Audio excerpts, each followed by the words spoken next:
하나님 말씀은 에베소서 2장 1절에서 10절까지 말씀, 우리 함께 한 목소리로 읽겠습니다.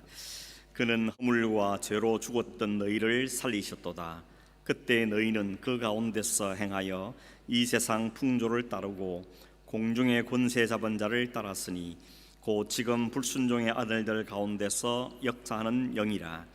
전에는 우리도 다 그 가운데서 우리 육체의 욕심을 따라 지내며 육체와 마음에 원하는 것을 하여 다른 이들과 같이 본질상 진노의 자녀였더니 긍휼이 풍성하신 하나님이 우리를 사랑하신 그 큰 사랑을 인하여 허물로 죽은 우리를 그리스도와 함께 살리셨고 너희는 은혜로 구원을 받은 것이라. 또 함께 일으키사 그리스도 예수 안에서 함께 하늘에 앉히시니 이는 그리스도 예수 안에서 우리에게 자비하심으로써 그 은혜의 지극히 풍성함을 오는 여러 세대에 나타내려 하심이라. 너희는 그 은혜에 의하여 믿음으로 말미암아 구원을 받았으니 이것은 너희에게서 난 것이 아니요 하나님의 선물이라. 행위에서 난 것이 아니니 이는 누구든지 자랑하지 못하게 함이라. 우리는 그가 만드신 바라 그리스도 예수 안에서 선한 일을 위하여 지으심을 받은 자니 이 일은 하나님이 전에 예비하사 우리로 그 가운데서 행하게 하려 하심이니라. 아멘.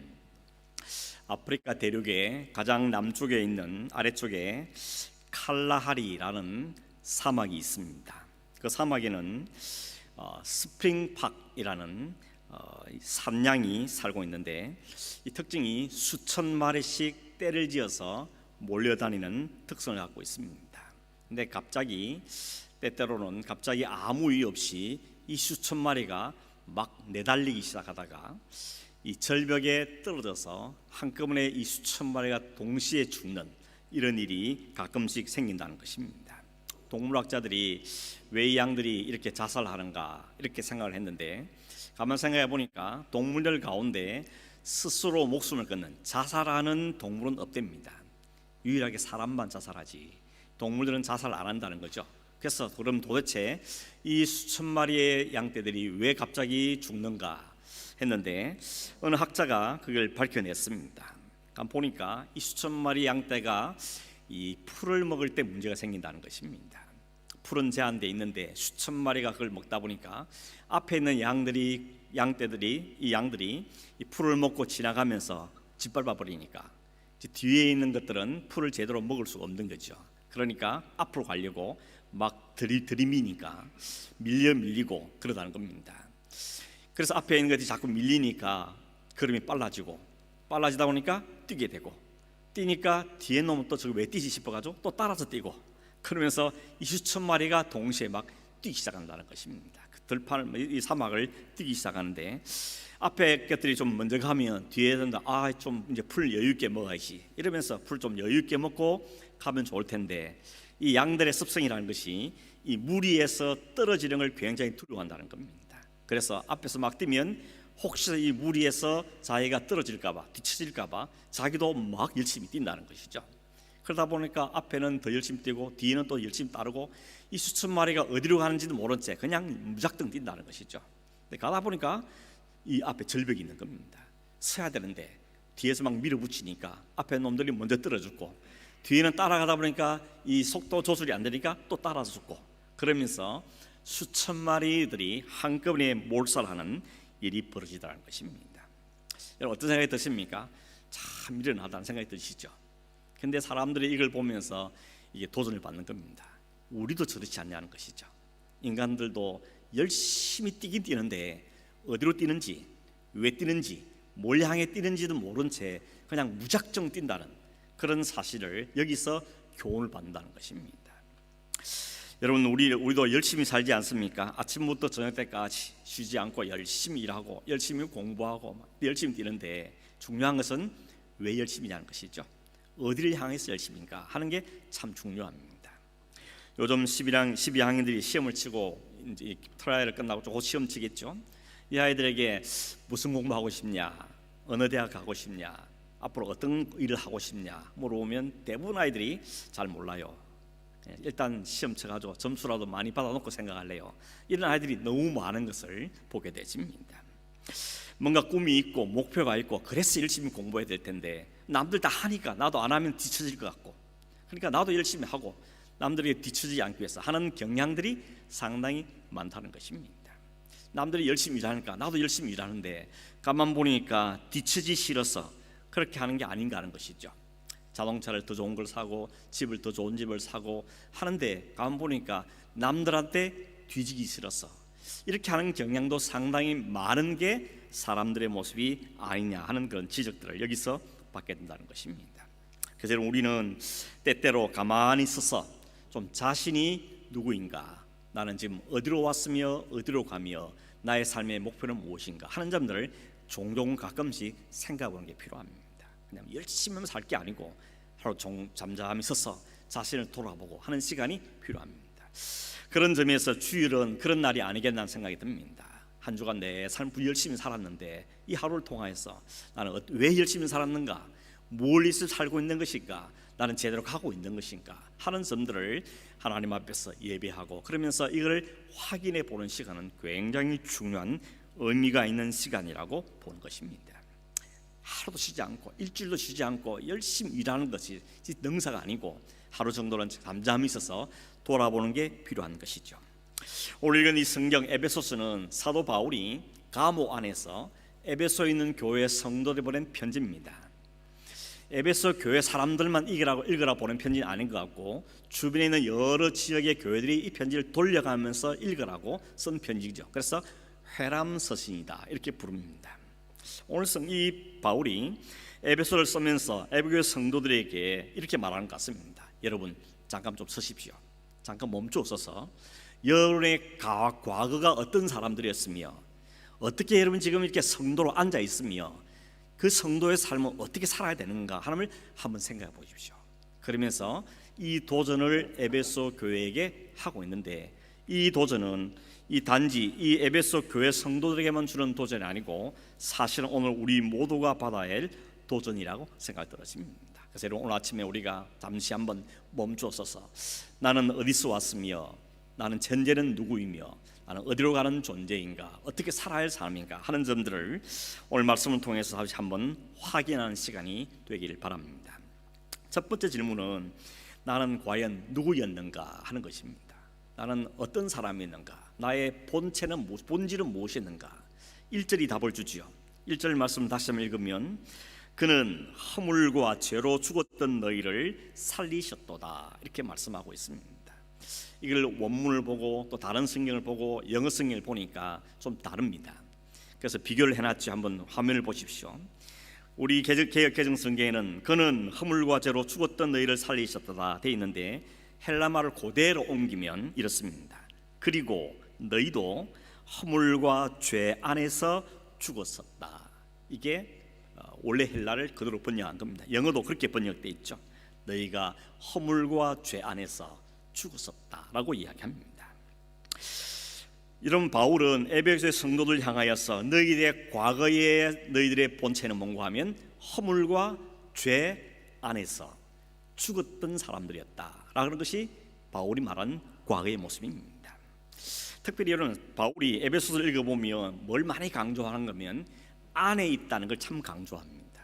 그래서 많이 반복되는 거가 그리스도 안에 in Christ and 그리스도, 이 그리스도 안이라는 표현을 많이 씁니다.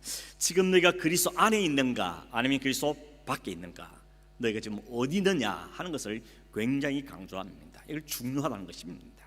여러분 지금 어디 있습니까? 그리스도 안에 있습니까? 그리스도 밖에 있습니까? 하나님께서 아담과 하와를 만든 다음에 어디다 두셨죠? 에덴 동산 안에다 두셨습니다.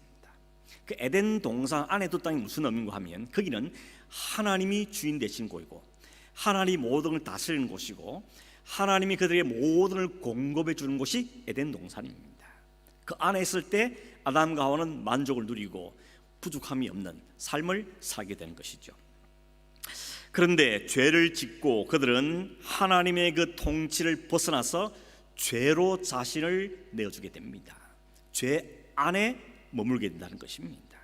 그래서 죄를 짓고 그들이 숲속에 숨어 있을 때 하나님이 나타나셔서 부릅니다. 아담아, 네가 어디 있느냐? 이렇게 묻죠. 아담아, 너 뭔지 했냐? 이렇게 묻는 게 아니고 하나님께서 아담에게 너 지금 어디 있냐? 네가 있는 위치가 어디냐? 네가 지금 어떤 존재가 됐느냐? 하는 걸 묻고 계시는 것입니다. 오늘 여러분, 우리가 어디에 있는가가 우리 자신의 실존입니다. 그리스도 안에 있으면 그리스도인이고, 그리스도 안에 있지 않으면 그리스도인이 아니라는 것이죠. 어디에 있느냐, 우리가 지금 어디에 있냐가 굉장히 중요한 문제인 것입니다. 아담과 하와가 하나님 안에 머물기를 떠나서 죄 안에 사단에게 자기를 내었을 때 하나님 그들을 쫓아내십니다. 에덴 동산 안에 있을 때는 하나님 모든 걸 공급해주고 그들에게 생명을 주었는데, 하나님을 쫓아내자 그 하나님의 생명의 공급이 단절된 겁니다. 마치 파이프가 끊어져 버리듯이 하나님부터 모든 걸 공급받던 아담과 하와의 그 공급이 통로가 잘렸습니다. 끊어졌습니다. 그걸 성경 말하는 거 하면 죽었다고 말하는 겁니다. 목숨은 붙어 있지만 하나님의 관계가 끊어진 걸 가리켜서 성경은 영적으로 죽었다고 표현하는 겁니다. 여러분, 아담이 몇 살까지 산지 아십니까? 창세기 5장 4절에 보면 아담이 930살까지 살았다 그럽니다. 몇 살 때 이 죄를 지은지 모르겠지만 그 이후로도 무려 어마어마한 세월을 살았습니다. 뭐 죽긴 뭘 죽었습니까? 그렇게 오래 살았어요. 그런데 성경은 그렇게 오래 살았지만 이 생명학적인 목숨은 붙어 있었지만 하나님의 관계는 끊어졌기 때문에 그는 영적으로 죽은 삶이었다는 것을 성경이 말하고 있는 것입니다. 어느 집안에 아버지 아들이 관계가 너무 나쁜 아버지 아들이 있었습니다. 맨날 싸웁니다. 그러다 보니까 아들이 도저히 아버지가 마음에 안 들어서 집을 뛰쳐나갔습니다. 그래서 자기 하고 싶은 대로 살겠다는 거죠. 그 아버지의 친구가 그 아버지에게 말합니다. 당신 아들 요즘 어떻게 지냅니까? 그렇게 물었더니 아버지가 뭐라는지 아십니까? 그놈은 이미 죽었습니다. 진짜 죽은 게 아니고 멀쩡히 살아있지만 아버지는 그 아들을 죽었다고 말하는, 그건 무슨 이야기입니까? 관계를 끊었다는 이야기입니다. 지금 그놈은 내 아들 아니라는 이야기인 것이죠. 그게 단절입니다. 요즘 여러분 겨울이 거의 이제 간 것 같지 않습니까? 가끔 또 추위가 있긴 하지만 낮에는 막 반팔을 입어야 되는 정도로 더운 날도 지속되고 있습니다. 여러분, 겨울 되면 나무에 있던 그 나무 잎들이 다 이렇게 다 떨어지죠. 제가 이 그 그레이스홀 앞에, 도서관 앞에 짧은 골목이지만 나무들이 굉장히 많거든요. 새벽에 가보면 이 낙엽이 수북히 쌓여 있습니다. 예배 드리고 기도가 마치고 나오면 매일같이 청소차들이 와서 그 낙엽을 다 쓸어갑니다. 한 시간만 지나면 또 수북이 쌓이더라고요. 언제까지 저걸 계속 반복하느냐, 그 낙엽이 다 떨어질 때까지. 그래서 아주 앙상한 가지만 남을 때까지 낙엽은 계속 떨어지고 그또 청소에 다 치우는 겁니다. 여러분, 봄이 되면 어떻습니까? 그 나뭇잎이 다 뜬 그 가지에 새싹이 돋아나기 시작하고 거기에 잎이 막 나기 시작하고 꽃도 피우고 또 과실나무 같으면 열매도 맺히는 것입니다. 그건 무슨 이야기입니까? 살아있다는 겁니다. 그 가지가 나무에 잘 붙어 있다는 것이죠. 그러니까 그 뿌리부터 공급되는 물과 영양을 공급받으니까 그게 꽃도 피고 열매도 맺히는 겁니다. 근데 만약에 그 가지가 그 나무에 안 붙어 있고 보기에는 붙어있는, 멀쩡히 붙어있는 것 같지만 그게 끊어져 있다면 어떻게 되겠습니까? 그 가지에는 잎도 생기지 않을 거고 꽃도 피지 않을 것이고 결국 시들시들 말라서 죽어버릴 것입니다. 여러분, 마찬가지로 인간은 하나님 안에 있을 때, 하나님 안에 있을 때 모든 풍성하고 모든 공급이 이루어지는 만족 있는 삶을 살도록 지음을 받은 게 인간입니다. 그렇기 때문에 하나님을 떠나면 겉으로는 멀쩡히 살아가는 것처럼 보여도 그 안은 죽었다는 겁니다. 죽어가고 있다는 것입니다. 하나님의 관계가 끊어진 상태를 가리켜 성경은 죽은 자들이다, 그게 과거의 에베소 교회의 주소였다는 것입니다. 이절에 보면 바울은 그렇게 하나님을 떠나서 허물과 죄 안에서 살아간 사람의 모습이 어떤지를 말하기를 이렇게 말하죠. 그 가운데서, 죄 가운데서 행하여 이 세상 풍조를 따르고 공중의 권세 잡은 자를 따른다라고 말합니다. 그러니까 죄 가운데 사는 사람의 특징은 뭔가 하면 세상의 풍속을 따라 산다는 것입니다. 이거를 3절엔 다르게 표현하는데 뭐라는가 하면 육체의 욕심을 따라 지내며 육체와 마음에 원하는 것을 하면서 산다고 이야기합니다. 결국 무슨 이야기입니까? 세상의 풍조를 따라 산다는 것은 마음에 있는 욕망, 욕구, 세상에는 주는 것들만 추구하면서 산다는 겁니다. 그럼 육체의 마음에 있는 그 욕구라는 게 도대체 뭐냐는 겁니다. 한 가지 참고 성경으로 갈라디아서 5장 19절 21절을 보면 이렇게 기록되어 있습니다. 한번 보십시오. 육체의 일은 분명하니 곧 음행과 더러운 것과 호색과 우상숭배와 주술과 원수 맺는 것과 분쟁과 시기와 분냄과 당짓는 것과 분열함과 이단과 투기와 술취함과 방탕함과 또 그와 같은 것들이라. 전에 너에게 경계한 것 같이 경계하노니 이런 일을 하는 자들은 하나님의 나라를 유업으로 받지 못할 것이다.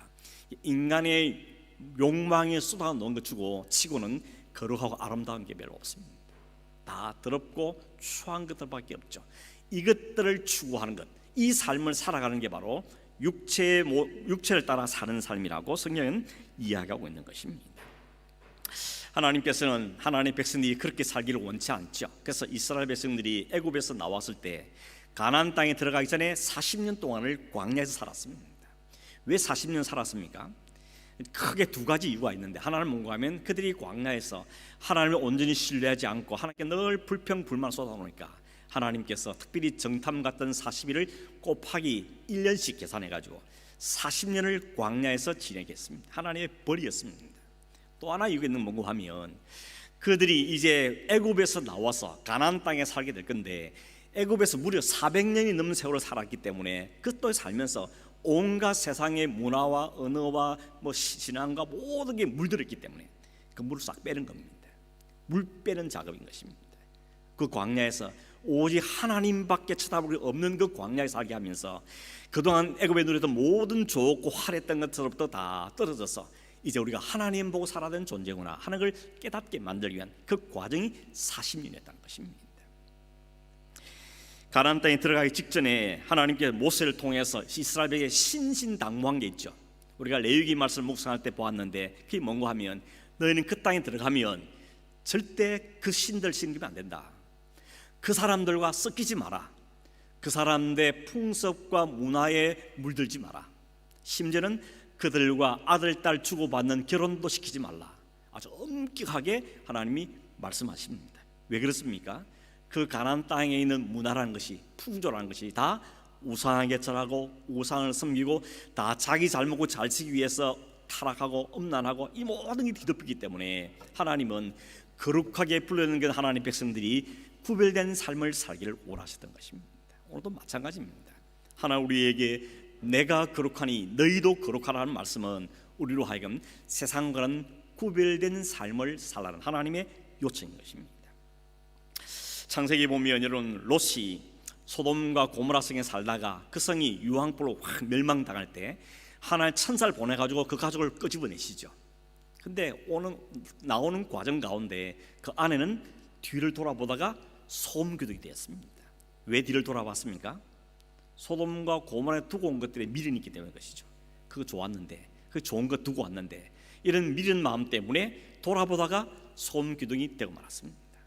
그 딸들은 어떻게 됐습니까? 딸이 둘이 있었는데 그 딸들은 아버지를 따라 나오긴 했지만 산속에 살면서 가만 보니까 이제 남편은 따라오지도 않고 딸만 남았으니까 어떻게 하나 생각하다가 이 두 딸이 자기 아버지의 술을 잔뜩 먹인 다음에 그 아버지와 관계를 맺어서 아들들을 낳죠.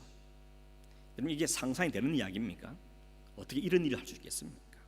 그 일이 가능했던 이유를 따져보면 그들이 소돔과 고모라 성에 살 때 그런 문화 속에 살았던 겁니다. 자기 쾌락을 위해서, 자기 만족을 위해서 무슨 짓을 다 하는, 나만 좋으면 그만이라, 이런 문화 속에 그들이 깊이 배려했기 때문에 그들 자기 아버지를 대상으로 관계를 맺고 아들을 낳는 이런 말도 안 되는 일을 하게 되더라는 것입니다.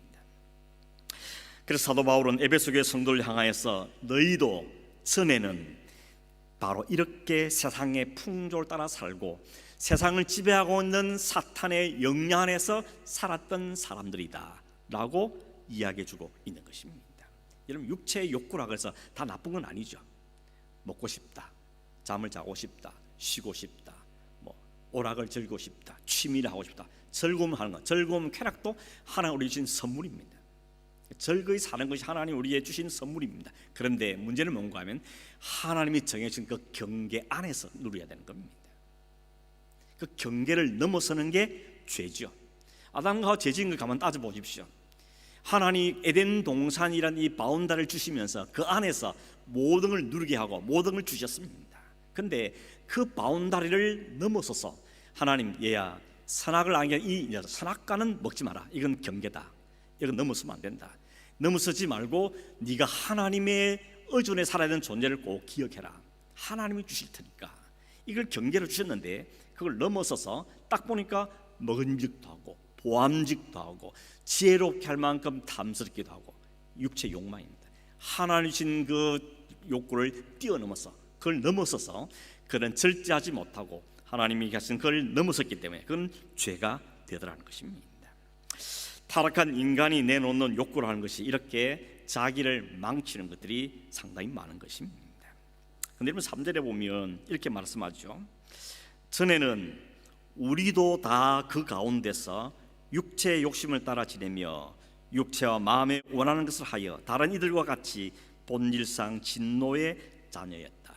1절에 너희는 이란 말은 에베소 교회 성도를 가리키는 것이죠. 그 에베소 교회 성도는 대부분 이방인들입니다. 여기 우리는 누구겠습니까?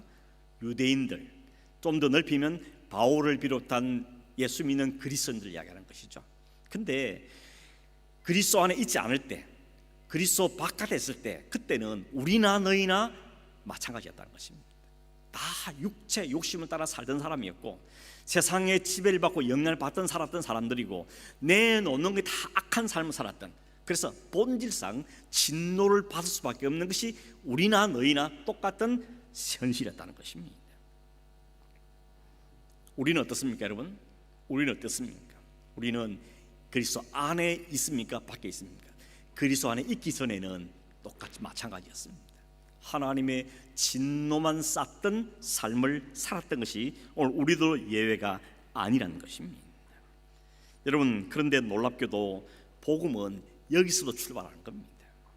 복음이라는 것은 인간을 잘 개발시켜서 좋은 인간 만드는 게 복음의 목적이 아닙니다. 복음은 내가 하나님의 진노 아래 있을 수밖에 없는 존재 요건을 깨닫는 데부터 복음은 출발하는 것입니다.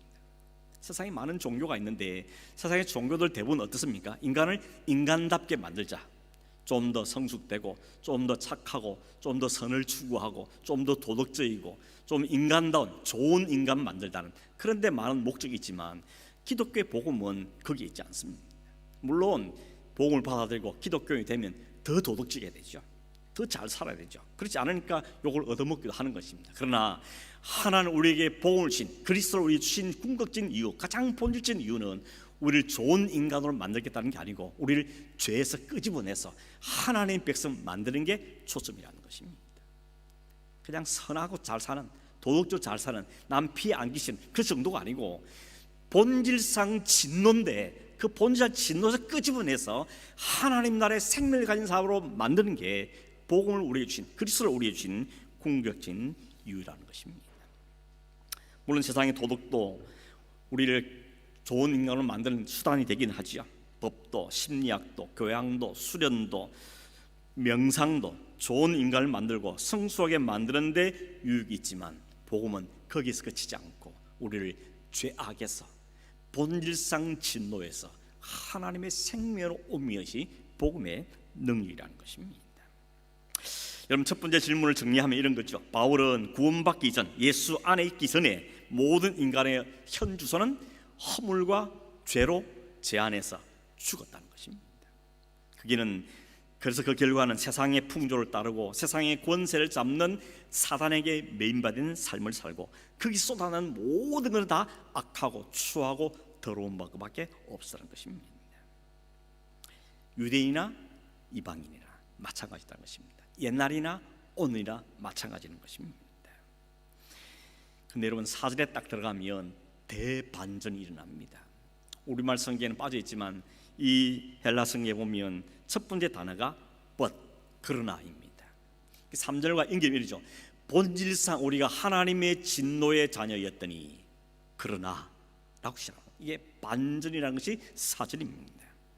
유대인도 이방인도 다 죄 아래에서 죽었던 상태고, 죄 아래 태어난 우리 모두 다 진노의 대상이었는데, 그래서 그리스도 밖에 있는 인간들은 참으로 비참한 현실을 가진 사람들이었다는 겁니다. 그러나 그게 끝이 아니라는 것입니다.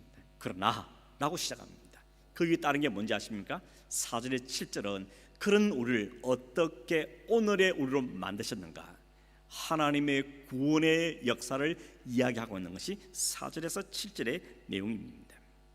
5절에 보시면 이렇게 말하죠. 허물로 죽은 우리를 그리스도와 함께 살리셨다. 6절에는 또 함께 일으키사 그리스도 안에서 함께 하늘에 앉히시니, 새 동사가 나오죠. 처음에 뭡니까? 살리셨다. 그 다음에는 일으키셨다. 하늘에 앉히셨다는 것입니다. 이게 하나님이 우리를 통해 우리 안에서 행하신 구원의 역사입니다. 근데 중요한 건 그 앞에 수식어가 붙어 있습니다. 함께 살리고, 함께 일으키시고, 함께 하늘에 앉히셨다는 겁니다. 누구와 함께입니까? 그리스도와 함께. 우리의 실력이나 우리의 독단적으로 이루는 것이 아니고, 우리가 그리스도 안에 들어감으로, 그리스도를 모심으로, 그리스도와 연합됨으로, 그 그리스도가 죽을 때 같이 죽고, 그리스도가 다시 살 때 우리도 함께 살라고, 그리스도의 일으킴을 받을 때 우리도 함께 일으킴을 받고, 그리스도께서 하늘에 앉으실 때 우리도 하늘에 앉게 되었다는 것을 말씀하고 있는 겁니다. 그것이 그리스도 안에 있는 사람에게 주어진 놀라운 복이죠. 이 복을 우리에게 주시기 위해서 그리스도께서 이 땅에 친히 오셨던 것입니다. 이 놀라고 엄청난 반전의 동기가 뭔가 묻는다면, 오늘 성경 4절에 보면 이렇게 말하죠. 긍휼이 풍성하신 하나님이 우리를 사랑하신 그 큰 사랑을 인하여, 하나님의 긍휼과 사랑이 이 엄청난 반전을 일으킨 동기였다는 것입니다. 여러분, 긍휼이 무슨 뜻입니까? 불행을 당한 사람들에게 느끼는 동정심, 그들을 불쌍히 여기는 마음이 긍휼이죠. 구약에 많이 나오는 헤세드라는 단어가 바로 그런 뜻입니다. 하나님께서 죄와 허물로 영적으로 죽었고 사탄의 세력에 짓눌려서 자신을 구원할 만한 능력이 전혀 없는 죄인들을 불쌍히 여기는데, 그 불쌍히 여기는 긍휼이 크셨다, 풍성했다고 이야기하죠. 그리고 하나님의 사랑이 크다고 이야기합니다. 주가 뭡니까? 하나님입니다. 우리가 아니고, 인간의 노력이 아니고, 오직 하나님이 이 일을 하셨다고 말씀하고 있죠. 하나님이 어떻게 엄청난 일을 하셨는가를 우리가 본 게 1장에서 봤지 않습니까? 1장에 뭐 그랬죠? 성부 하나님께서 이 모든 일을 디자인하셨다. 창세 전부터 하나님은 우리의 구원에 대한 계획을 갖고 계셨고, 구원할 자를 이미 정하셨다고 말씀하셨습니다. 하나님이 디자인하셨습니다. 성자신 그리스도께서 이 땅에 오셔서 그 하나님의 디자인하신 그 계획을 다 이루셨죠. 자신을 십자가에 내어주셔서 우리의 모든 죄가 대신 다 치러내심으로 우리를 진노로서 건지시는 구속을 이루셨습니다. 성령께서 이 모든 일이 확실하다는 것을 우리에게 인을 치고 사인을 하시고 우리의 보증이 되셨다고 말씀하고 있습니다. 이런 이 놀라운 엄청난 반전은 이런 성부, 성자, 성령 삼위 하나님의 놀라운 열심으로 이런 만들어낸 결과인 것입니다. 이 하나님의 긍휼과 사랑의 대상이 누군가 하면 바로 오늘 성경에 우리라 그랬죠. 우리. 긍휼이 풍성한 하나님이 우리를 사랑하셔서 우리를 그리스도와 함께 일으키시고, 우리를 그리스도와 함께 살려내시고, 우리를 그리스도와 함께 하나님 자리에 앉히셨다고 말씀하고 있는 것입니다. 여러분, 그런데도 우리가 실감이 잘 안 나죠. 이런 엄청난 일이 하나님이 처음부터 계획하셨고, 그리스도가 이 일을 성실히 이루어내셨고, 성령이 이 일을 완성시켜주시고 확정해 주셨는데, 이게 우리한테 무덤덤한 이유가 뭘까요? 안 보여서 그렇죠. 체감이 안 되죠. 느끼지 않은 게 그런 것이죠. 깨닫지 못하게 되는 것입니다. 여전히 내가 나를 봐도 내가 이 구원받은 백성이 맞나 싶을 만큼 초라해 보기도 하고, 내가 하늘에 앉았다는데 하늘 언제 앉은 거냐, 이게 실감이 안 날 수도 있다는 것이죠. 아마 여러분 에베소교회 성도도 그랬을 겁니다. 이 편지를 받으면서 그들은 지금 우리가 어떤 상태인데, 그러면서 아니 편지 쓰는 당신은 지금 어디 있냐, 감옥 안에 앉아서 뭐 이런 영광스럽고 이걸 이야기하는데, 당신이나 잘 아시오. 이런 마음이 혹 들었을지도 모르겠습니다. 바울은 이렇게 말하죠. 여러분이 실감하든지 못하든지, 여러분이 느끼든지 못하든지, 깨닫든지 못하든지, 이것은 엄연한 진리라는 것입니다. 진리는 우리의 감정과 관계없이 하나님이 선포하시고 이루신 것이 진리라는 것이죠. 바울은 이렇게 말하는 겁니다. 그래서 1장에 말하기를 내가 여러분을 위해서 기도합니다. 무슨 기도한다 그럽니까?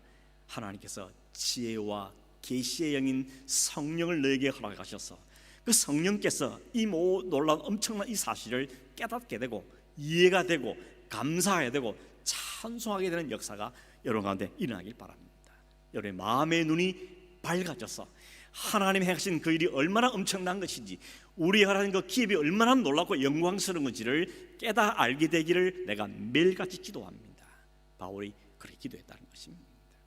우리가 우리 자신을 위해서도 그렇고 우리 가족이나 자녀, 우리 성도를 위해서 우리가 함께 기도해야 되지 않겠습니까? 하나님 지혜의 영을, 계시의 영 우리에 허락하셔서 우리 하여금 그 성령 안에서 깨달아지게 하시고 믿어지게 하시고 그게 감사가 되게 하시고 감격이 되는 은혜가 오늘 우리 가운데 있게 해주십시오.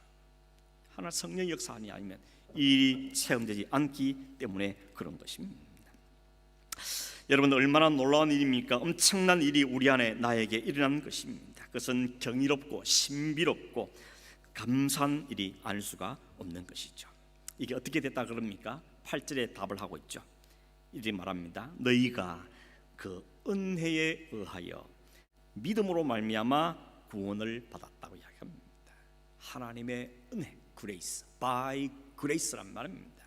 믿음을 통하여서 이 일이 구원이 우리에게 이루어졌다고 이야기합니다. 그래서 이건 하나님의 너희에게서 난 것이 아니기 때문에 이건 하나님의 온전한 선물이고, 그러니까 너희는 아무도 자기 구원을 자랑할 수가 없는 것이라고 말씀하고 있는 것입니다. 은혜라는 것은, 그레이스라는 건 뭡니까? 도저히 받을 수 없는 사람이 받는 것, 도저히 자기 없는 사람이 주어지는 것, 그걸 우리는 은혜라고 말하죠. 우리가 그 구원을, 이 하나님의 준 구원을 하나님의 선물로, 은혜로 받았다는 것입니다. 근데 여러분, 오해하면 안 되는 것은 우리가 공짜로 받았어, 그것이 값싸게 받았다고 생각하면 안 됩니다. 우리가 보기에는 아무 한 것도 없이 그냥 주어진 것 때문에 이건 참 우리 정말 은혜로 공짜로 받은 것이지만, 이걸 주시기 위한 하나님 입장에서 보면 절대 공짜가 아니었습니다. 우리가 치러야 될 모든 대신 다 치러내심으로 그 값비싼 대가를 치르시고 우리에게 구원이라는 선물을 우리에게 허락해 주신 것입니다.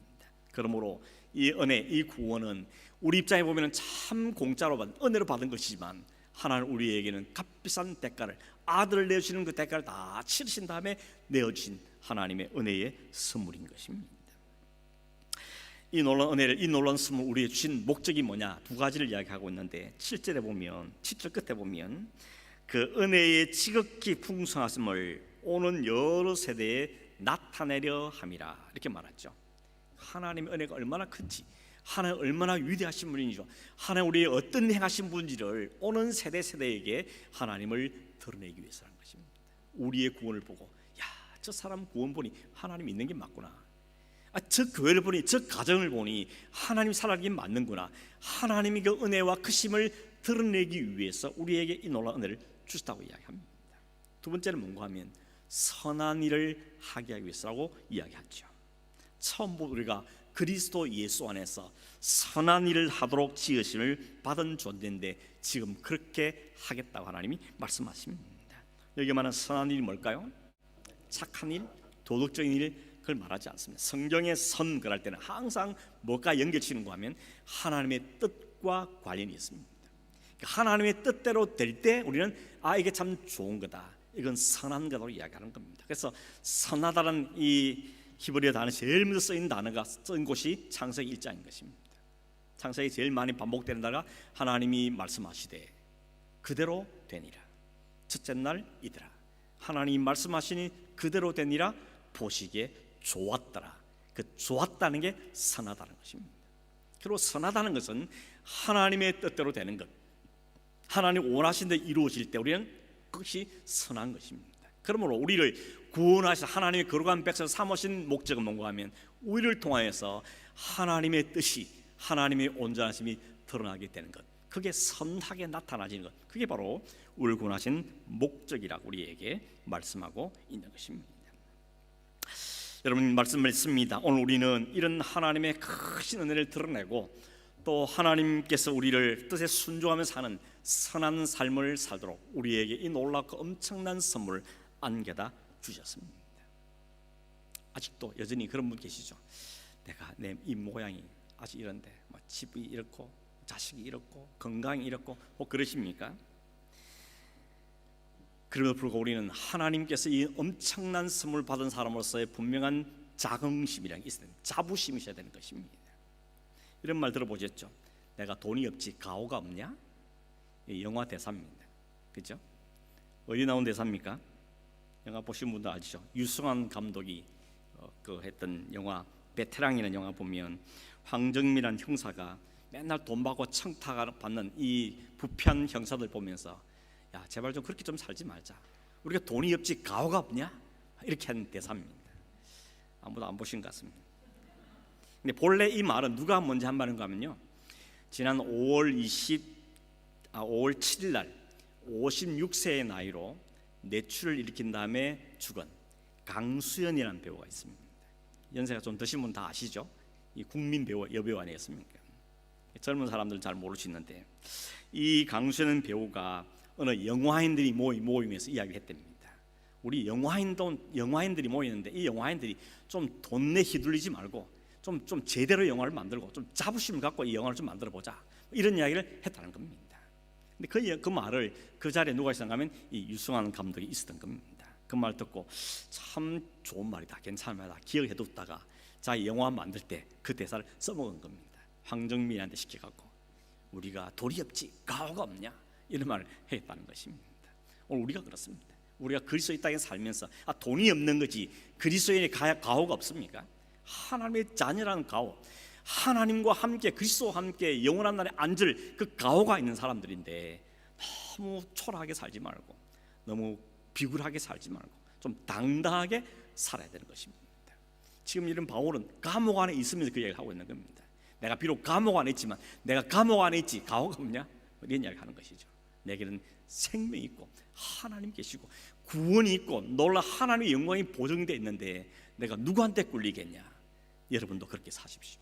에베소 성도들에게 그렇게 여러분의 정체성을 알고 여러분의 과거와 현재와 미래를 기억하고 자신감 있게 믿음으로 당당하게 살라고 도전하고 있는 것입니다. 이 도전이 오늘 여러분에게도 있으길 바랍니다. 내가 직장에서 일을 하든지 남의 밑에서 일을 하든지 주부로 살든지 목사든 집사든 성도든 관계없이 우리가 다 하나님의 거룩한 하나님의 백성으로 부름받은 사실, 이 자긍심을 갖고 매일매일 콧노래 부르면서 찬송 부르면서 성실하게 열심히 살아가는 저여러분 되기를 주의 이름으로 축원합니다. 기도하겠습니다. 고마우신 하나님 아버지, 오늘 우리에게 잠시 멈추어서서 우리가 어디서 왔고 오늘 우리가 어떻게 하나님 백성 되었으며 어떤 삶을 살아야 될 것인지를 바울을 통해서 도전받게 하신 것을 감사함을 드립니다.